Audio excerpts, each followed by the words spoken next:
जय गुरु जी संगत जी। वीडियो को लाइक कीजिए, चैनल को सब्सक्राइब कीजिए और बेल आइकन को प्रेस कर दीजिए ताकि आपको लेटेस्ट वीडियो की जानकारी अच्छे से मिल सके।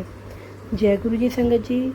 गुरु जी का अनंतम अनंतम शुक्राना। गुरु जी की श्री चरणों में कोटि कोटि प्रणाम। संगत जी, गुरु जी का आज का सत्संग बहुत ही प्यारा सत्संग है।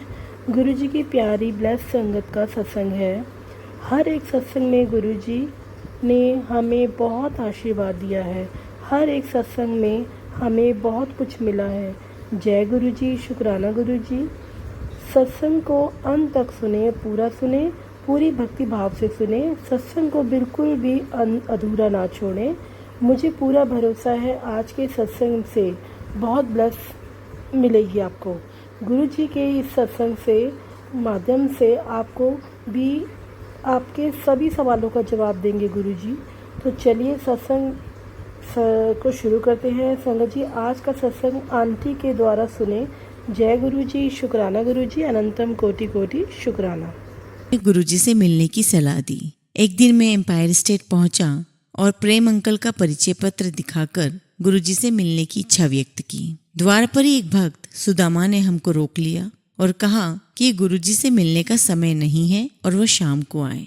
मैंने पुनः आग्रह कर सुदामा को कार्ड दिखाया और गुरुजी से मिलने का आग्रह किया, पर सुदामा अप्रभावित रहे और बोले कि गुरुजी की संगत शाम को होती है, उसमें अनेकों एम्बेसडर्स आते हैं, अतः वह भी शाम को ही आए। मैं वापस चला गया और अपने मित्र से बात की तो उन्होंने भी शाम को ही जाने को कहा। शाम को मैं अपने मित्र के साथ एम्पायर स्टेट पहुंचा। हम दोनों अंदर गए। गुरुजी ने मुझे अपनी व्यथा व्यक्त करने का पूरा अवसर दिया। पत्नी के उपचार के लिए उन्होंने अभिमंत्रित तांबे के लोटे से जल ग्रहण करने को कहा। फिर जैसे सदा होता आया है, वह जल ग्रहण कर मेरी पत्नी 15 दिन में ही स्वास्थ्य की राह पर चल पड़ी। उन्होंने रोना बंद कर दिया और उनका ब्लड प्रेशर नॉर्मल हो गया। उन्हें स्वस्थ प्रतीत होने लगा। मई 2000 में परिवार ने गुरुजी के पास आना प्रारंभ कर दिया। हम सब परिवार कुछ दिनों के लिए मनाली गए थे। जब हम वापस दिल्ली आए तो पता लगा कि मेरा ट्रांसफर कर दिया गया है।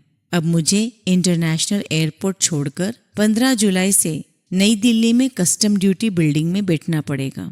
गुरुजी के पास जाने पर गुरुजी ने मुझे पुनः छुट्टी पर जाने का सुझाव दिया। मतलब गुरुजी ने मुझे ड्यूटी ज्वाइन करने के लिए मना कर दिया और कहा कि मैं कुछ दिनों के लिए फिर से अवकाश ले लूं। यह घटना लगभग 24 जून 2000 की है। उस समय मुझे, या मैं कहूँ कि उस समय तक मेरे मन में गुरुजी के लिए पूर्ण विश्वास जागृत नहीं हुआ था।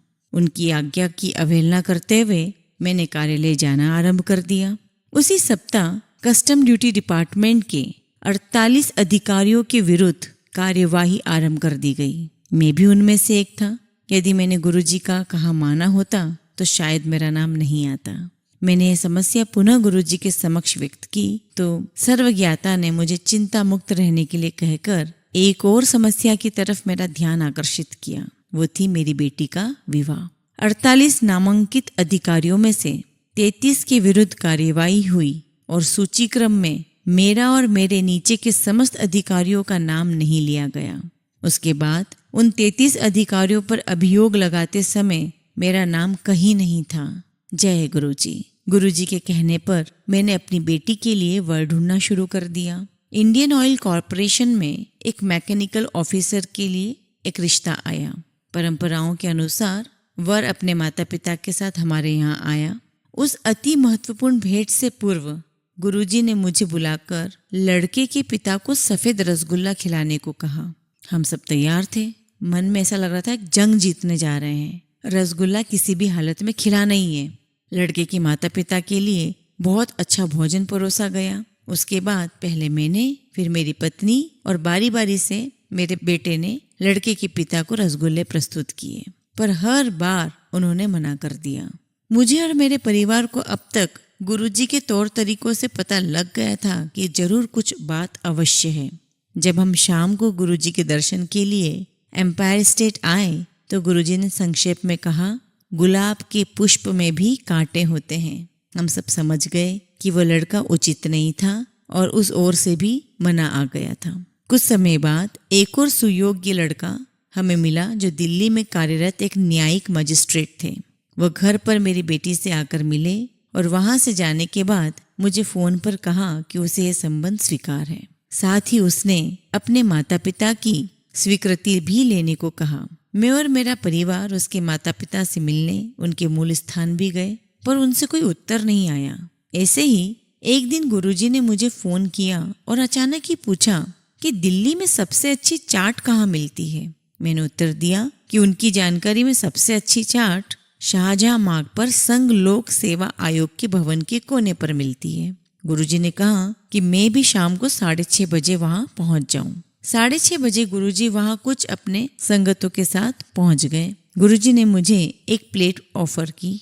गुरुजी ने एक प्लेट मुझे देते हुए बेटी का विवाह निश्चित होने पर बधाई दी और वहां मौजूद सभी संगतों ने भी ऐसा ही किया। पर मेरी समझ में नहीं आ रहा था कि ये क्या हो रहा है, क्योंकि सिर्फ केवल मुझे पता था कि लड़के वालों से पिछले 2 माह से कोई बात नहीं हुई है और उनका कोई उत्तर नहीं आया है। किंतु शीघ्र ही वो समाचार भी आ गया। सदा की भांति गुरुजी के शब्द सत्य साबित हुए। मेरे दामाद विभागीय परीक्षा में एक को छोड़कर सभी विषयों में उत्तीर्ण हो गए थे, पास हो गए थे। यह उन्हें विचित्र लग रहा था। मैंने इसका उल्लेख गुरुजी से किया।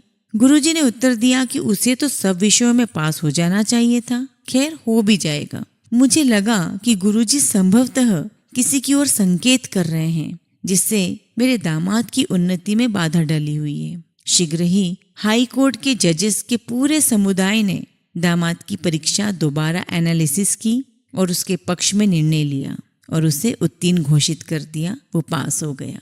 जय गुरुजी। मेरे पुत्र रोहित को गुड़गांव से बाहर सोहना पलवल मार्ग पर स्थित एपीजे मैकेनिकल यूनिवर्सिटी में एडमिशन मिलने के बाद वहां के हॉस्टल में स्थान नहीं मिल रहा था। अपने एक पुत्र को दुर्घटना में खोने के बाद मुझे उसे प्रतिदिन 65 किलोमीटर दूर की यात्रा कराने में बहुत हिचक हो रही थी, पर गुरुजी ने आश्वासन दिया। फिर जैसी नियति थी, एक दिन जिस गाड़ी में वो यात्रा कर रहा था, एक ट्रक से दुर्घटनाग्रस्त हो गई। वाहन चालक एक आंख खो बैठा था और अन्य सभी छात्र भी घायल थे, पर रोहित को जैसे गुरुजी की इच्छा थी कोई खरोच तक नहीं आई। मैं जब शाम को संगत में पहुंचा तो गुरुजी ने कहा कि उन्होंने मेरे पुत्र की रक्षा की है। गुरुजी की कृपा उसके बाद भी उस पर बनी रही। रोहित का 3रे वर्ष में एडमिशन नहीं हो पा रहा था, क्योंकि फर्स्ट ईयर के एक विषय में उसे बैक आ गई थी। जब गुरुजी को इस बारे में पता लगा तो उन्होंने कहा कि उसे प्रवेश मिल जाएगा। फिर जैसे विधाता की इच्छा, यूनिवर्सिटी ने अपने नियम बदल दिए। अब यदि विद्यार्थी 20 में से 18 विषयों में पास हो जाता है तो वो 3rd ईयर में प्रवेश कर सकता था। इस प्रकार रोहित 3rd ईयर में प्रवेश कर पाया। ये वास्तव में गुरुजी की ही कृपा थी, क्योंकि अगले वर्ष यूनिवर्सिटी ने पुनः अपने पुराने नियम घोषित कर दिए। ये साफ स्पष्ट है कि नियमों को गुरुजी की अभिलाषा अनुसार बदलना पड़ा था। मेरी सास की दिल्ली के सर गंगाराम हॉस्पिटल में सर्जरी होनी थी, क्योंकि उनके दाएं घुटने में बहुत दर्द था, परंतु गुरुजी ने उसके लिए साफ मना कर दिया और साथ ही ये निर्देश भी दिए कि उनको हॉस्पिटल के आसपास भी नहीं ले जाना है। गुरुजी ने दोबारा अभिमंत्रित तांबे के लोटे से उपचार करवाया और चमत्कार हुआ। उनके घुटने की वेदना, उनका दर्द 1 माह में समाप्त हो गया और वह उसे पहले जैसे हिला डुला भी सकती थी। संगत जी, ऐसी ही कृपा रहमत मेरे और मेरे परिवार पर गुरुजी ने बहुत दिल खोल कर लुटाई। रहमत लुटा रहे हैं मेरे सदगुरु प्यारे, कण कण में छा रहे हैं मेरे सदगुरु प्यारे। जो भी दर पे आए खाली कभी न जाए, दौलत रूहानी दाता नजरों से तेरी पाए। जय गुरुजी, शुक्राना गुरुजी।